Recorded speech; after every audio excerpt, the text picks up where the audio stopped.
Your best employee, the one who was always the first to speak up in meetings with energy and ideas, has suddenly gone quiet. It feels like it happened almost overnight. They are still showing up to work and completing their tasks, but you can tell the spark is gone. The initiative that you value so much has vanished, leaving you with an unsettling feeling that they already have one foot out the door. If this situation sounds familiar, it is important to understand that you are not dealing with a simple performance problem. You are observing quiet quitting, and the most detrimental course of action you can take at this moment is to disregard it or to rely on the hope that it will resolve independently. My name is Dr. Renee Sunday, and this is The Rest Leader. I specialize in working with corporate leaders and executives who are navigating the often invisible costs of workplace stress. Quiet quitting is one of the most expensive and damaging problems I encounter, primarily because by the time most leaders finally notice it, the underlying issues have already become deeply rooted. Today, we are going to uncover the 3 real reasons why your best people disengage. We will move beyond the surface level excuses to explore the deep structural reasons that most managers fail to address. Then I will equip you with a practical 3-step framework to help you win them back before it is too late. Make sure you stay with me because the 3rd reason is the one that consistently surprises leaders the most. Before we dive into those reasons, allow me to clarify what quiet quitting truly represents. It's neither laziness nor a generational attitude problem. Quiet quitting is a logical and self-protective response to a specific set of negative conditions within the workplace. When a previously high-performing employee starts to perform at a reduced level, it's because they have consciously and calculatedly decided that investing more of their energy, time, or passion is no longer worth the personal cost. That distinction is absolutely critical. If you misdiagnose quiet quitting as a motivation problem, you will instinctively try to fix it with external incentives like bonuses, perks, or public recognition programs. But none of those will work because the core of the problem is not a lack of motivation. The problem is a breakdown in trust, a loss of clarity, and an exhaustion of personal capacity. Let me walk you through the 3 reasons this happens. First, your employee feels invisible. High performers are fundamentally driven by their impact. They need to know that their work matters, that their ideas are being heard, and that their professional growth is being actively invested in. When a leader fails to provide that essential feedback loop, the high performer feels undervalued. They begin to feel completely invisible. People who feel invisible tend not to exceed expectations. They do what is required and nothing more. I want you to think about this issue for a moment. When was the last time you had a genuine one-on-one conversation with this employee? I am not talking about a quick status update or a formal performance review. I mean a real conversation focused entirely on their goals, their challenges, and what they truly need from you to succeed. If you cannot immediately recall when that last happened, you have just found your first major clue. The second reason is that the workload has become unsustainable. I see a particular pattern play out continuously in organizations. When a high performer achieves exceptional results, the organization rewards them with even more work. They are given more projects, more responsibility, and more complex problems to solve. For a while, they manage to handle it because that is what high performers do, but everyone has a ceiling. When the workload finally crosses that ceiling without a corresponding increase in resources, support, or meaningful recognition, something inside the employee breaks. It does not happen dramatically, it happens quietly.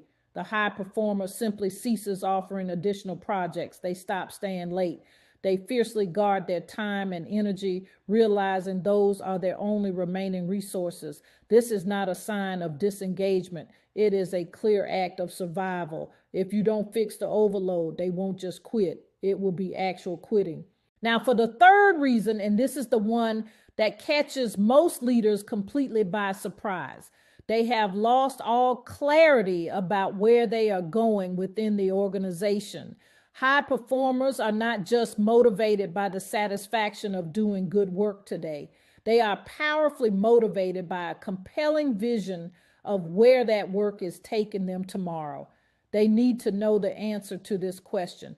If I continue to perform at this exceptional level, what does my future here actually look like? What new opportunities are opening up for me?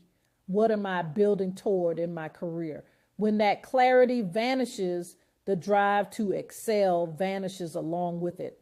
And this loss of clarity happens far more often than leaders tend to realize. A departmental reorganization happens, and suddenly reporting lines are a mystery. A promised promotion gets delayed indefinitely without any explanation. A new executive comes in with a completely different set of priorities. All at once, the clear career path that the high performer was confidently walking on has disappeared, and nobody has taken the time to show them what the new path looks like. In the absence of clear information, high performers do not typically ask more questions. They start to make their own assumptions, and the assumption they almost always land on is this: there is no longer a path for me here. That single assumption is the beginning of the end. Now, let me give you the framework to fix all three of these problems. I call it the re-engagement reset.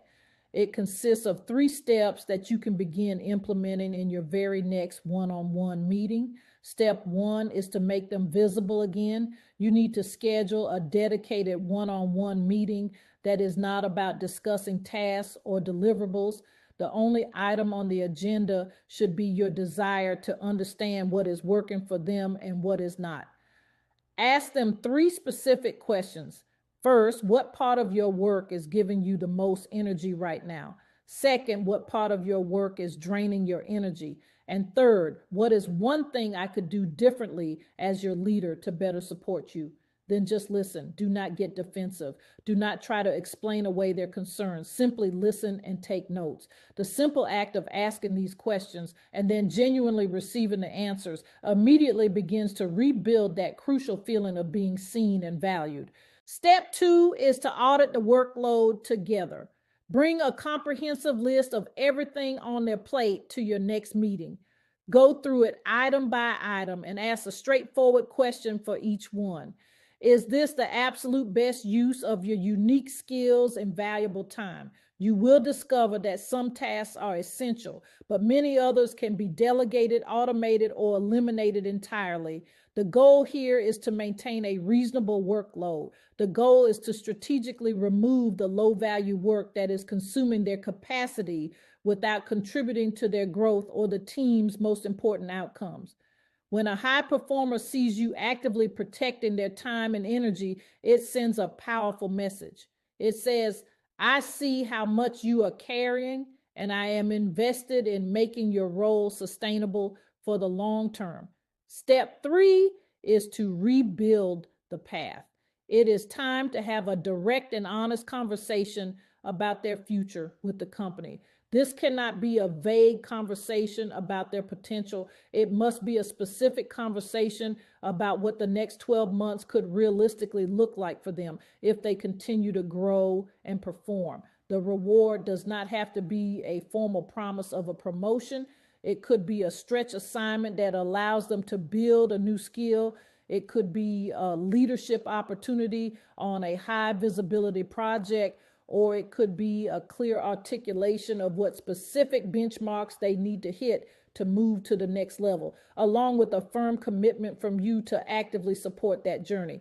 The key to this entire step is specificity. Vague encouragement will not rebuild clarity, but specific, actionable conversations will.